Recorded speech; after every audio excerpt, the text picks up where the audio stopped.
Meurtrier, sur le parcours du meurtrier présumé. Et d'abord, Justin Morin, cet homme vivait donc parmi les religieux depuis plus de 2 mois grâce à sa victime. Oui, le prêtre Olivier Maire avait accepté de l'accueillir dans le cadre de son contrôle judiciaire. Le suspect a donc rejoint la commune de Saint-Laurent-sur-Sèvre fin mai, après presque 1 an de détention provisoire. Il avait l'obligation d'y résider, une décision validée par un juge afin de le garder sous surveillance jusqu'à son procès. Le problème, c'est qu'il a rapidement émis le souhait de partir.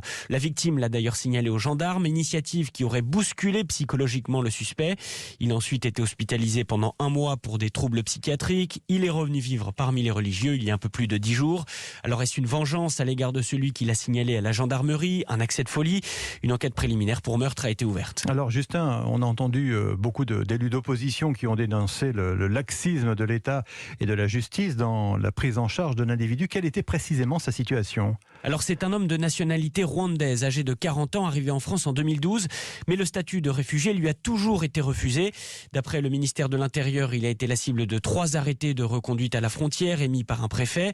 Les 2 premiers ont été invalidés par le tribunal administratif de Nantes. La 3e obligation de quitter le territoire date de novembre 2019.